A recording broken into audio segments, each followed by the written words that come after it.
Phantom rarely ever gets scary. It has its moments here and there, but the ghosts are more often than not played for laughs. Surprisingly enough, the most disturbing moment in the entire series comes from Danny himself. Well, sort of. In the second TV movie, The Ultimate Enemy, shit gets real. 10 years into the future, the Earth is in ruins. The most dangerous ghost of all time is making the lives of the survivors a living hell, and that ghost is the Phantom. The episode has a lot of time travel and convoluted explanations for how ghost forms work.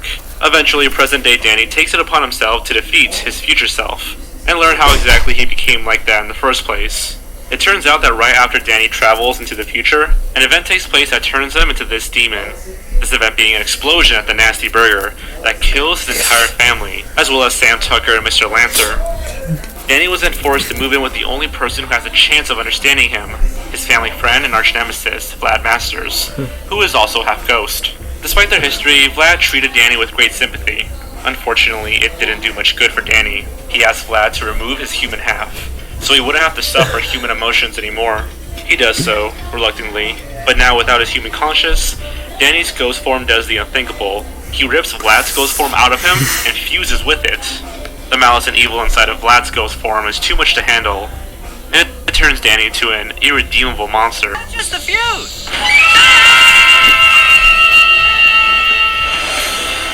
Don't let go, Gordon! The great Scottish fingers can't hold on much longer! No! Gordon, she just took me because I got hurt! You're the one she belongs with, not me! What? Hey, Crawford, there's still hope! A reason to kill! I mean, you can tell how messed up this episode is going to be right from the title card, showing a being and bruised up Danny, barely holding up against his shadowy future self. And everything about future Danny is just disturbing, from his transformation scene to his complete lack of empathy. The fact that the main characters we come to know are just outright killed is another shocking detail that you don't usually see in Nickelodeon shows, or kids shows in general. And this episode was not a what-if plot either. It was very real, and it was close to being the actual reality of the show. After his defeat, future Danny is never seen again. The ending set up his return, but thankfully he never escaped from his eternal prison cell.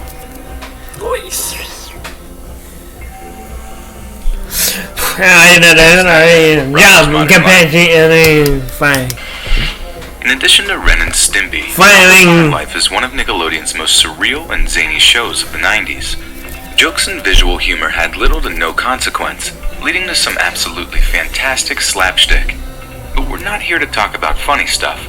Sometimes that surrealness that works in favor of the show's humor can also go a bit too far. In the 10th episode of the series Cabin Fever, the Big Heads go on vacation to a mountain cabin. However, when they get there, they find that Rocco and Heifer rented the exact same cabin, leading them to have to spend the weekend together. As usual, Mrs. Big Head is just fine with this, but Mr. Big Head is 100% not. Eventually, an avalanche occurs, trapping them inside the cabin. Mr. Big Head attempts to dig through the snow later that night, but ends up almost freezing to death. Half awake, Mr. Big Head looks up and sees the three standing around him, morphing into demons. Dangerous criminals in a desperate scuffle, trapped hopelessly in hanging cages. Teddy! You chose the most romantic night for our 22nd date. You gonna eat that earthworm?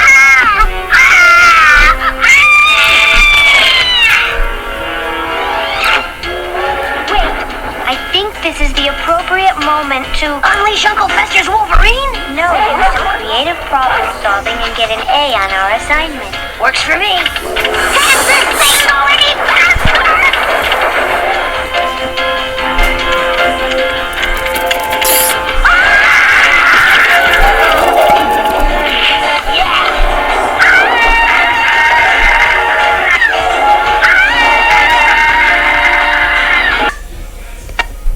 George Strange acid trip occurs with Big Head turned into a flower and then screaming his eyes out, literally. While this moment is short, it definitely caught many children off guard with its sudden, disturbing nature.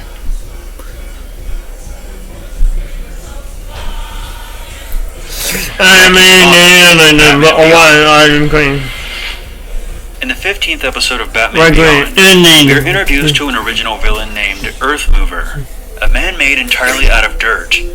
Throughout the episode, Terry's friend Jackie Wallace feels as if she's being constantly watched. Well, it turns out that she is being watched by the titular Earth Mover, or at least his dirt henchman. Jackie is sure that the villain is one of her adopted father's enemies. After the attack by the Dirtmen, Jackie's adopted father, Bill, reveals that her real father, Tony, is the villain, and that it's his fault that he became that way. 10 years prior, Bill and Tony started up a company, and had to dispose of toxic waste. However, they could not afford to do it properly, so Bill dumped it into a sealed mine shaft. Tony was reluctant of this, worried that there would be terrible repercussions, but Bill offered him a partnership to gain his confidence.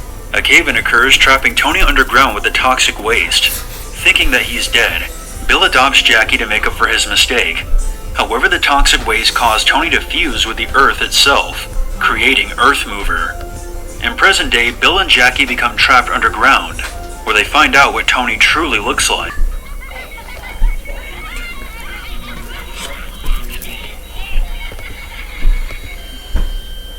Attempts to kill Bill and take Jackie back, but Batman shows up and saves the day. Another cave-in occurs, killing the Earth Mover for good. This episode is not only disturbing for the look of the Earth Mover itself, but also the scenario of meeting a long-lost family member who is completely unhinged. The preconceived notion that they'll be whoever you created in your head, being completely shattered, must be a truly terrifying situation to be in. Kudos to the writing team. They could have easily made the adopted father the true villain and have him be a complete asshole. But instead they showed that both sides are both equally in the wrong and in the right.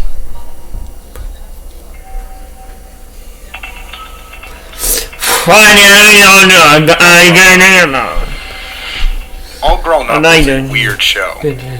Take the Rugrats, age them up 10 years, and then put them in uncomfortable situations, like watching Tommy try to make it with a girl.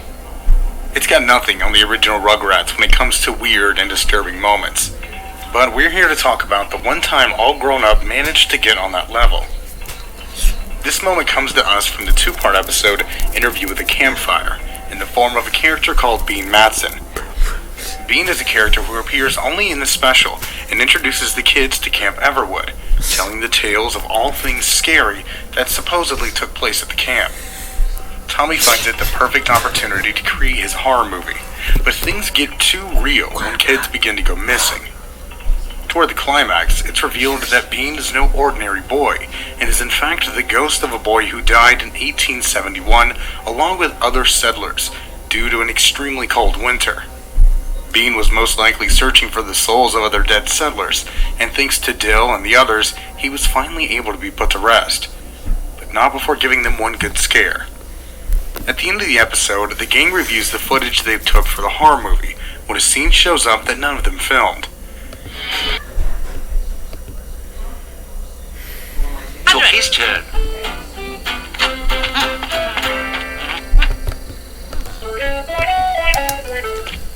I'm afraid you're caught this time, Miss Josie. Oh! 96, 97, Then Alice was the seeker. 99, 100. Gotcha! It was Scene great shows fun. Bean levitating with red eyes saying, "Don't ever got no brain or nothing." I have no idea what that means, but it sure scared the hell out of the Rugrats. Supernatural beings are not really ever mentioned in the Rugrats, the only other one being Lil Q from the All Grown Up Valentine's Day episode. It's a strange moment, and a disturbing one at that. Bean was clearly happy with their help, so I guess he decided to freak them out for shits and giggles.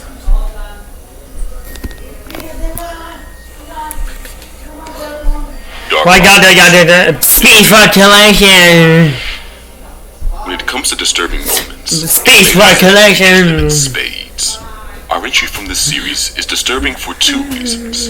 One taking place in the context of the show, and one in real life. In the episode Dark Harvest, Zim finds that none of his organs resemble that of a human's at all, which causes problems when he gets a case of head visions and has to go to the nurse. Realizing that the nurse will discover his alien organs, Zim decides to steal the organs of humans in the school, putting inanimate objects in their place. Speed, there's someone I'd like you to meet. Dr. Andrei Chesko. It's great pleasure to meet you. Hi, I'm Speed. Are you our camp guide? No, he's a family friend from way back. I knew Spritel when his hair was dark, like night sky. So we're talking way back. Anyway, Andrei's probably the greatest inventor in Russia, and he's done something amazing. I have invented something that will revolutionize... Stealing the organs of almost every student in school, Zim is now a fat, blobby mess, losing fluids and intestines, almost bursting at the seams. It's a disgusting and disturbing sight, and it begs the question how Nickelodeon even approved this episode. The subject matter is just so far removed from anything niggas have dealt with. It's absolutely bizarre. While the episode is dark and disturbing in its own right, things get even darker when we take a look at Scott Dulesky. On October 15, 2005, Dulesky murdered his neighbor, Pamela Vitali. He was a minor at the age of 16 at the time, so he did not qualify for the death penalty and was instead sentenced to life in prison with no chance of parole. During the trial,